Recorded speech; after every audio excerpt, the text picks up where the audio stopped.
ಯಾವಾಗ sir start ಆಗಿದ್ದು ನಿಮಗೆ? ಎಷ್ಟು ವರ್ಷ ಮುಂಚೆ? ಎರಡನೇ ಸರಿ ಆಪರೇಷನ್ ಆದಮೇಲೆ. ಫಸ್ಟ್ ಆಪರೇಷನ್ ಯಾವಾಗ ಇದು? 2019 ಮಾಡಿಸಿದ್ದೆ sir first operation. Second operation ಅದು 4 ವರ್ಷ ಆದಮೇಲೆ ಮಾಡಿಸಿ ಸರ್. ಮತ್ತೆ 2023 ಹಾಂ ಓಕೆ. ಮತ್ತೆ ಇವಾಗ ಪೇನ್ ಮೇಲೆ? ಹ್ಞೂ ಸರ್. ಓಕೆ. ಇವಾಗ ಏನಂತ ಹೇಳಿದ್ರು? ಅವ್ರು ಮತ್ತೆ ಸರ್ಜರಿ ಮಾಡ್ಬೇಕಂತ ಸರ್ ಬಾಲ್ಕೋಟೆ. Okay okay. ಅದಕ್ಕೆಲ್ಲ ಮೂರವ್ರು ಬಂದು ತೋರಿಸಿದ್ರೆ ಸರ್ ಒಬ್ರು. ಯಾರು ಸರ್?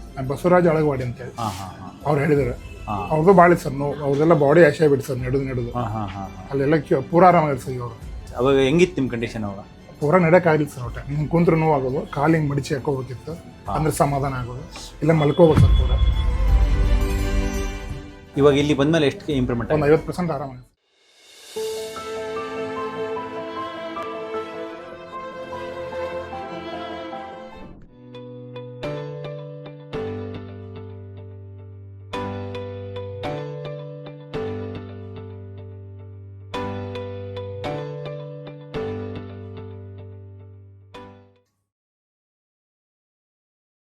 ಸ್ನೇಹಿತರೆ, ರವೀಂದ್ರ ಕಟ್ಟಿ ಅಂತ just young man, 34 years, back pain, severe disc bulge ಇಲ್ಲೇ ನೋಡಿ ಕಾಣ್ತಾ ಇದೆ. ಇದು ಮೊನ್ನೆ ಮೇ ತಿಂಗಳಲ್ಲಿ ಮಾಡಿರೋದು. ಹಾಂ ಸರ್, ಮೇ ತಿಂಗಳಲ್ಲಿ. L3 L4 ಸಿವಿಯರ್ ಬಲ್ಜ್ ಇದೆ, L4 L5 ಮತ್ತು L4 L5 ಸಿವಿಯರ್ ಬಲ್ಜ್. ಮತ್ತು ಇದಕ್ಕೆ ಯಾವಾಗ ಸರ್ ಸ್ಟಾರ್ಟ್ ಆಗಿದ್ದು ನಿಮಗೆ? ಎಷ್ಟು ವರ್ಷ ಮುಂಚೆ? ಇದು ಆಪರೇಷನ್ ಆಗೋ ಮುಂಚೆ ಏನು ಸರ್, ಬಿದ್ದು 1 ವರ್ಷ ಆಯ್ತು ಸರ್. ಅಲ್ಲ, ಆಪರೇಷನ್ನು 3 ವರ್ಷ ಆದ್ಮೇಲೆ ಚಲೋ ಆಯ್ತು ಸರ್. 3 ವರ್ಷ ಆದಮೇಲೆ ಬಿದ್ದು 3 ವರ್ಷ ಆದ್ಮೇಲೆ ಚಲೋ? ಅಲ್ಲ ಸರ್, ಎರಡನೇ ಸರಿ ಆಪರೇಷನ್ ಆದಮೇಲೆ. ಹಾಂ. ಫಸ್ಟ್ ಆಪರೇಷನ್ ಯಾವಾಗ ಇದು? 2019 ಮಾಡಿಸಿದ್ದೆ sir. First operation. Second operation ಅದು 4 ವರ್ಷ ಆದಮೇಲೆ ಮಾಡಿಸಿ ಸರ್. ಮತ್ತೆ 2023 ಹಾಂ. ಓಕೆ. ಮತ್ತೆ ಇವಾಗ ಪೇನ್ ಮೇಲೆ? ಹ್ಞೂ ಸರ್. ಓಕೆ. ಇವಾಗ ಏನಂತ ಹೇಳಿದ್ರು? ಅವ್ರು ಮತ್ತೆ ಸರ್ಜರಿ ಮಾಡ್ಬೇಕಂತ ಸರ್ ಬಾಲ್ಕೋಟೆ. Okay okay. ಅದಕ್ಕೆಲ್ಲ ಮೂರವ್ರು ಬಂದು ತೋರಿಸಿದ್ರೆ ಸರ್ ಒಬ್ರು. ಯಾರು ಸರ್? ಬಸವರಾಜ್ ಅಳಗವಾಡಿ ಅಂತೇಳಿ. ಹಾಂ ಹಾಂ ಹಾಂ. ಅವ್ರು ಹೇಳಿದ್ದಾರೆ. ಹಾಂ. ಅವ್ರದ್ದು ಭಾಳ ಸರ್ ನೋವು. ಅವ್ರದೆಲ್ಲ ಬಾಡಿ ಆಶೆ ಬಿಟ್ಟು ಸರ್ ನಡೆದು ಹಾಂ ಹಾಂ ಹಾಂ ಹಾಂ. ಅಲ್ಲೆಲ್ಲ ಪೂರ ಆರಾಮಾಗಿತ್ತು ಸರ್. ಇವರು ಅವ್ರಿಗೇನು ಬ್ಯಾಕ್ ಪೇನಾ ಅಥವಾ ಆಪರೇಷನ್ ಆಯ್ತು ಸರ್. ಅದು ಫಸ್ಟ್ ಸರಿ ಸೊಂಟದ್ದು ಹಾಂ ಡಿಸ್ಕ್ ಬಲ್ಜ್? ಹಾಂ, ಡಿಸ್ಕ್ ಬಲ್ಜ್. ಎರಡನೇ ಸರಿ ನಿಮ್ಮ ಕಡೆ ಬಂದ ಸರ್. ಬಸವರಾಜ್ ಫಸ್ಟ್ ಆಪರೇಷನ್ ಮಾಡಿ sir Basavaraj Alagawadi. Okay okay. ಯಾವ ಊರು ಸರ್? ಹಿರಾಳ್ ಸರ್, ರೋಣ ತಾಲೂಕು ಹಿರಾಳ್. ಹಿರಾಳ್. ಹಾಂ sir, Gadag district Ron. Gadag district. ನಿಮಗೆ ನಮ್ಮ ಹಾಸ್ಪಿಟ್ಲ್ ಇವಾಗ 2023 ಸರ್ಜರಿ ಆಗಿ ಎಷ್ಟು ದಿನ ಆದ್ಮೇಲೆ ನೋವು ಸ್ಟಾರ್ಟ್ ಆಗಿದ್ದು? 3 ವರ್ಷ ಆದ್ಮೇಲೆ ಸರ್. ಅಂದರೆ ಈಗ ಸರ್ ಮೇದಲ್ಲಿ ಸ್ಟಾರ್ಟ್ ಆಯ್ತು. ಮೇದಲ್ಲಿ ಸ್ಟಾರ್ಟ್ ಆಯಿತು. ಹ್ಞೂ. ಮೇದಲ್ಲಿ ಸ್ಟಾರ್ಟ್ ಆದಾಗ MRI ಮಾಡಿಸಿರಾ? ಹ್ಞೂ ಸರ್. MRI ಮಾಡಿಸಿ. ಅವಾಗ ಹೆಂಗಿತ್ತು ನಿಮ್ಮ ಕಂಡೀಷನ್ ಅವಾಗ?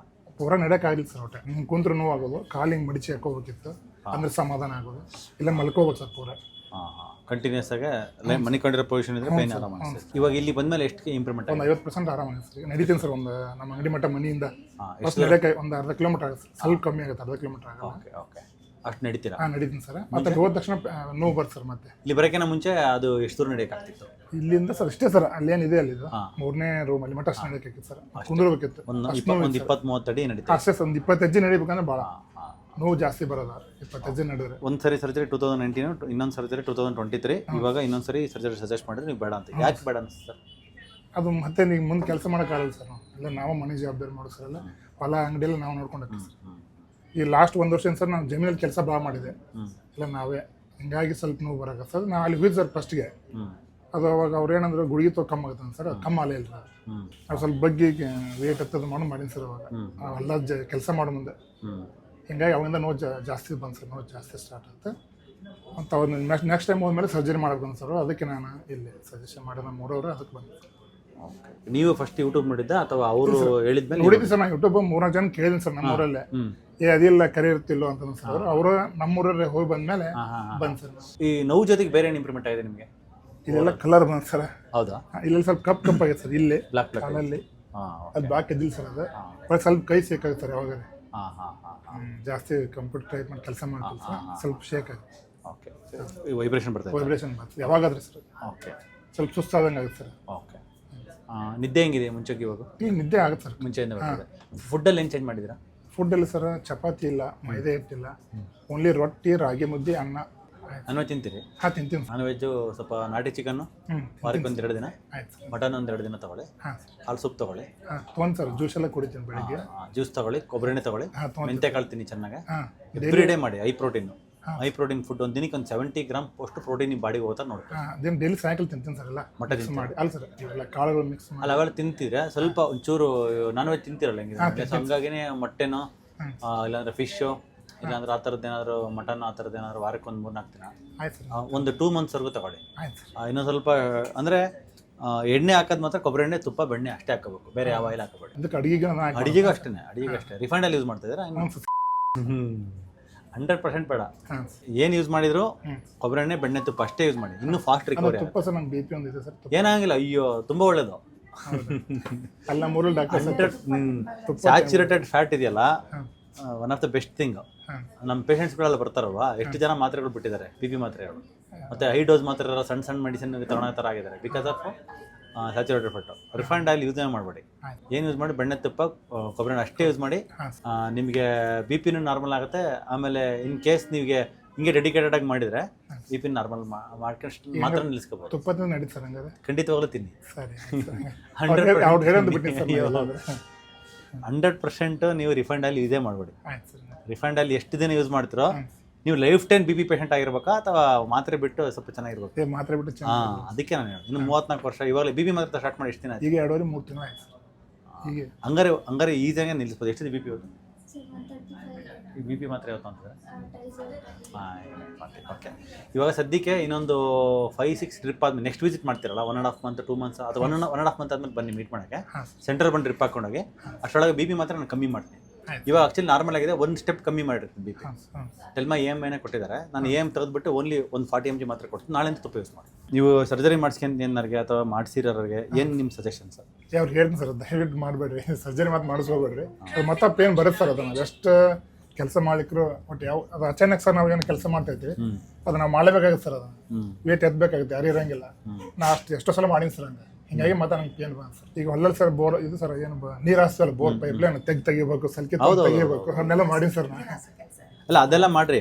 ಇವಾಗ 50% ಕಡಿಮೆ ಆಯ್ತಲ್ಲ, ಇವಾಗ ಎಲ್ಲ ಕೆಲಸಗಳು ಮಾಡಿಕೊಡ್ರಿ, ತೊಂದರೆ ಇಲ್ಲ. ವೆಯ್ಟ್ ಒಂದು 10 kg ಮೇಲೆ ವೆಯ್ಟ್ ಎತ್ತಕೋಬಿಡಿ ಸದ್ಯಕ್ಕೆ. ಇನ್ನೊಂದು ಸ್ವಲ್ಪ ರೆಡಿ ಆಗಿಬಿಟ್ಟು ಒಂದು 80-90% ಕಡಿಮೆ ಆದ್ಮೇಲೆ ನಾವು ಮಾಡ್ಕೊಂಡ್ರಿ. ನೀವು ಚೆನ್ನಾಗಿ ಆಗ್ತಾ ಇದ್ದೀರಾ, ಹಂಗೆ ಇಂಪ್ರೂವ್ಮೆಂಟ್ ಆಗ್ಬಿಡಿ. ಬೈಕ್ ಇನ್ನೂ ತಿಳ್ಸ 2.5 ತಿಂಗಳು ಮಾಡಿ ಸರ್, ಎಲ್ಲ ಹೊಡಿರಿ ಅಂದ್ರೆ ಬೈಕ್ ಎಲ್ಲ ಹೊಡಿರಿ, ಅದೆಲ್ಲ ಏನು ಸಮಸ್ಯೆ ಇಲ್ಲ. ಡಯಟ್ ನೀವು ಫಸ್ಟ್ ನೀವು ಡಯಟ್ ಅಲ್ಲೇ ಬೇಸಿಕ್ ಮಿಸ್ಟೇಕ್ ಆಗ್ತೈತೆ. ನಾವು ಹೇಳಿದ್ವಿ ನೀವು, ಬಟ್ ರಿಫೈಂಡ್ ಆಯಿಲ್ ಸ್ಟಾಪ್ ಮಾಡಿ ಅಂತ ಫಸ್ಟ್ ವಿಸಿಟ್ ಅಲ್ಲಿ ಹೇಳಿದ್ವಿ. ಇಲ್ಲ ಇನ್ನು ಎಡಿಬಲ್ ಕೊಬ್ಬರಿ ಎಣ್ಣೆ ಸಿಗುತ್ತೆ, ಖಾಲಿ ಹೊಟ್ಟೆ ಕೊಬ್ಬರಿ ಎಣ್ಣೆ ಕುಡಿತಾ ಇದ್ದೀವಿ. ಅದೇ ಎಣ್ಣೆ ನೀವು ಅಡಿಗೆಗೆ ಯೂಸ್ ಮಾಡಿ. ಇಲ್ಲ ಕೊಬ್ಬರಿ ಎಣ್ಣೆ ನಿಮ್ಗೆ ಟೇಸ್ಟ್ ಸೆಟ್ ಆಗಂಗಿಲ್ವಾ, ಬೆಣ್ಣೆ ಯೂಸ್ ಮಾಡಿ, ತುಪ್ಪ ಯೂಸ್ ಮಾಡಿ. ತುಪ್ಪ ಹಾಕೊಂಬಿಟ್ಟು ಎಲ್ಲರಿಗೂ ಅಡುಗೆ ಮಾಡ್ತೀವಿ, ಎಲ್ಲರಿಗೂ ಹೇಳ್ತೇ ಅದು. ಓಕೆನಾ? Thank you sir. ಸ್ನೇಹಿತರೆ ನಮಸ್ಕಾರ. ತುಂಬ ಜನ ಪೇಷಂಟ್ಸು ನಮ್ಮ ಎಷ್ಟೊಂದು ವಿಡಿಯೋದಲ್ಲಿ ನೋಡಿಬಿಟ್ಟು ಸರ್ ಫೋನ್ ಮಾಡಿದರೆ ಫೋನ್ ಎತ್ತುತ್ತಿಲ್ಲ ಅಂತ ಕಮೆಂಟ್ಸ್ ಆಗ್ತಾ ಇದ್ದಾರೆ. ಸೊ ನಾನು ನಿಮ್ಗೆ ಹೇಳ್ಕೊಡೋದೇನೆಂದರೆ, ಆ 45 ಜನ ಟೆಲಿಕಾಲರ್ಸ್ಗಳು ನಿಮ್ಮ ಕಾಲ್ ಎತ್ತೋದಕ್ಕೆ ಎನಿ ಟೈಮ್ ರೆಡಿ ಇದ್ದಾರೆ. ಬೆಳಿಗ್ಗೆ 7 ಗಂಟೆಯಿಂದ ರಾತ್ರಿ 10 ಗಂಟೆವರೆಗೂ. ಮತ್ತು ನೈಟಲ್ಲೂ ಕೂಡ ಒಂದು 3-4 ಜನ ನೈಟ್ ಡ್ಯೂಟಿನ ಮಾಡ್ತಾರೆ, ನೈಟಲ್ಲಿ ಯಾವುದೋ ವಿಡಿಯೋ ನೋಡ್ತಿರ್ತಾರೆ. ಈ ನಂಬರ್ಗೆ ನೀವು 0 ಆ್ಯಡ್ ಮಾಡಿದ್ರೆ ಮಾತ್ರ ಬರುತ್ತೆ, ಯಾಕಂದರೆ ಅದು IVR ನಂಬರು. 0 ಆ್ಯಡ್ ಮಾಡಿಲ್ಲ ಅಂದರೆ ಅದು ನಾಟ್ ರೀಚಬಲ್ ಅಂತನೋ ಅಥವಾ ಸ್ವಿಚ್ ಆಫ್ ಅಂತನೋ ಆ ಥರ ಏನಾದ್ರು ಬರ್ತದೆ. IVRದು ಸೆಟ್ಟಿಂಗ್ ಮಾಡಿದರೆ ನಾವು ಏನಕ್ಕೆ IVR ಮಾಮೂಲಿ ಸಿಮ್ ಕಾರ್ಡ್ ಥರ ನಂಬರ್ ನಾವು ಟ್ರೈ ಮಾಡ್ಬೋದಿತ್ತು ಈ ಥರ.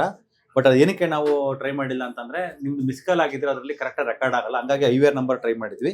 ಸೊ ದಯವಿಟ್ಟು ಯಾರೇ ನೀವು ಕಾಲ್ ಮಾಡಿ 0 ಆ್ಯಡ್ ಮಾಡಿಬಿಟ್ಟೆ ಕಾಲ್ ಮಾಡಿ. ಆಮೇಲೆ ನಿಮಗೆ ವಾಟ್ಸಪ್ಪಲ್ಲಿ ಕಮ್ಯುನಿಕೇಷನ್ ಮಾಡ್ಕೋಬೇಕಂದ್ರೆ 9113084567 ಅಂತ ಒಂದು ನಂಬರ್ ಇದೆ. ಅದಕ್ಕೆ ನೀವು ವಾಟ್ಸಪ್ಪಲ್ಲಿ ಬೇಕಾದ್ರೆ ಮೆಸೇಜ್ ಕಳ್ಸ್ಕೊಂಡು ಇದು ಮಾಡಿ. ದಯವಿಟ್ಟು ಯಾವಾಗಲೇ ಫೋನ್ ಮಾಡಿ 0 ಆ್ಯಡ್ ಮಾಡಿ ಫೋನ್ ಮಾಡಿ ಅಂತ ಹೇಳ್ತಾ ಈ ಮಾತು ಮುಗಿಸ್ತಾ ಇದ್ದೀನಿ. 25 ಜನ ಟೆಲಿಕಾಲರ್ಸ್ಗಳು ನಿಮ್ಮ ಕಾಲ್ ಎತ್ತೋದಕ್ಕೆ ಎನಿ ಟೈಮ್ ರೆಡಿ ಇದ್ದಾರೆ. ಬೆಳಿಗ್ಗೆ 7 ಗಂಟೆಯಿಂದ ರಾತ್ರಿ 10 ಗಂಟೆವರೆಗೂ. ಮತ್ತು ನೈಟಲ್ಲೂ ಕೂಡ ಒಂದು 3-4 ಜನ ನೈಟ್ ಡ್ಯೂಟಿನ ಮಾಡ್ತಾರೆ, ನೈಟಲ್ಲಿ ಯಾವುದೋ ವಿಡಿಯೋ ನೋಡ್ತಿರ್ತಾರೆ, ಅವರಿಗೆ ಪೈನ್ ಇದೆ ಅನ್ನೋದು ಕನೆಕ್ಟ್ ಆದ ತಕ್ಷಣ ಅವ್ರು ಕಾಲ್ ಮಾಡೋದಕ್ಕೆ ನಂಬರಿಗೆ ತಗೊಂಡ್ಬಿಟ್ಟು ಅಲ್ಲಿ ಕಾಲ್ ಮಾಡ್ತಾರೆ.